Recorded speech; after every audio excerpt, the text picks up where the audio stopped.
Hello, I'm Pau, and earlier my teammate Morgan has given an introduction of stolen or missing phone database that our team created. Now we're going to present a more in-depth or detailed explanation of the features we have accomplished, along with checking if our team has complied with the user acceptance testing plan provided by JC.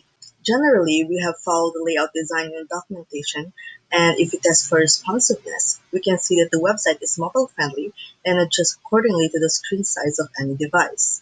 For example, the menu collapses to a drop-down in smaller screens. With this, we have complied with the following user acceptance test cases and passed the expected results. So if you want to create a new user, let's just click register in the main menu, and this is our user registration page where anyone can fill the form with the following information required.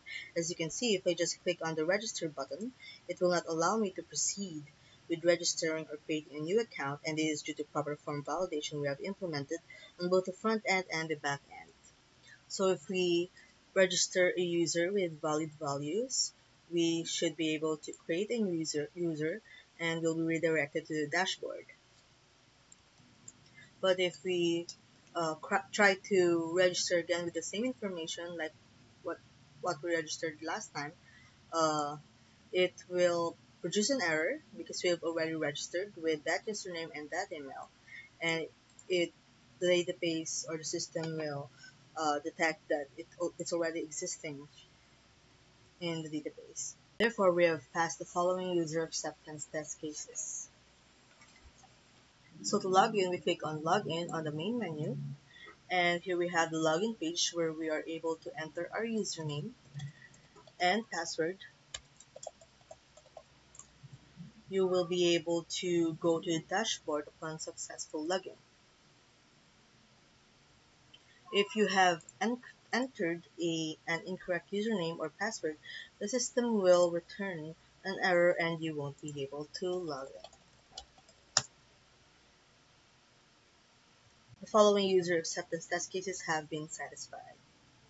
So after successfully logging in with your username and password, you will be redirected to the dashboard page. No one can access this page without a registered account.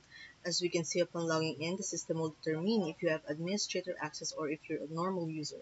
Depending on your access level, you will see different dashboards where the administrator have more features available to him.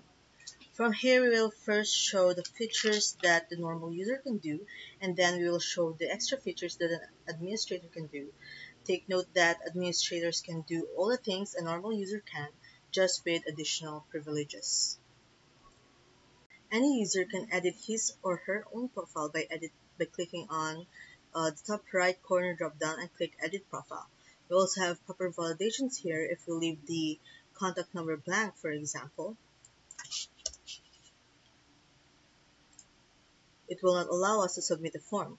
Also, if we input an existing username or email, if I change my email to another existing account,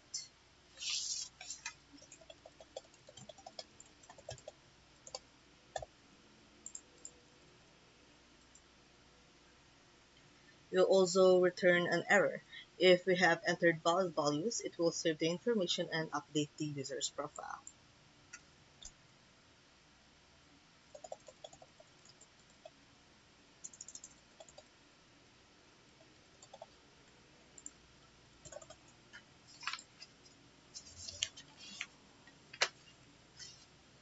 With this, we satisfy the following user acceptance tests. Going back to the dashboard, we can see a green Add New button on the upper right corner. If we click on it, we are given the ability to add or register a new device to our account. So we enter all the information needed, and if you have entered valid values, the device will be registered to your account.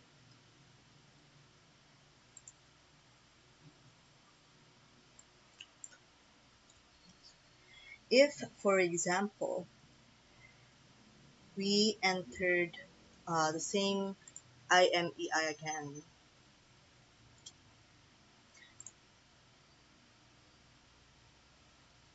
it will return an error because that IMEI is already taken, and no two phones can have the same IMEI. An incomplete form will not allow us as well to proceed with device registrations. So if you can see, it will also return an error if this model field is blank. So that's about it for the form validation when adding a new device. We have passed the following user acceptance test.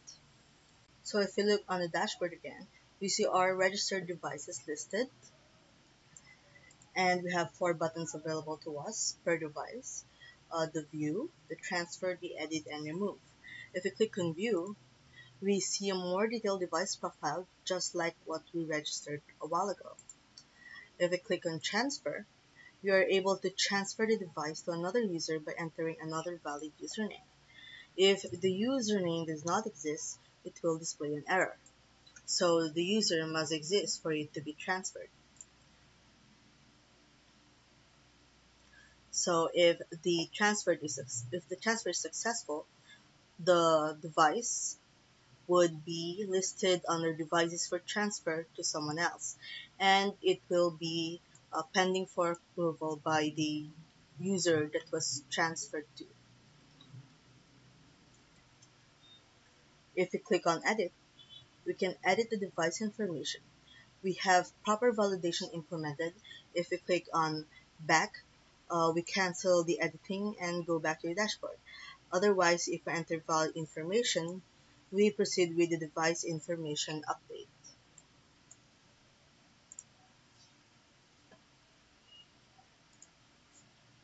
And if we click on remove, we can delete the device information and list it on the dashboard.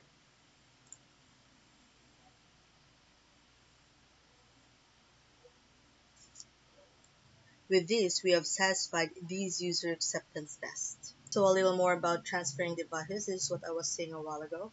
Remember, we transferred the device of Samsung Note Edge to test user 123, and the devices requested to be transferred to you section has Samsung Note Edge listed to it, and we have the option to either accept or reject. If we accept, it will be listed on our official devices, but if we reject, it will be uh, listed on the Palpolido user that initiated the transfer. It will be listed back to her. Again, all the administrators can do what normal users can, except for a few extra features. Let's now log in with an administrator account and demonstrate those features. The administrator can see all the users registered in the system by clicking Users on the main menu. Here we see all the registered users' information where we can view their profile, look at the activity logs, edit their profile, and remove one. For example, we remove this PAL user.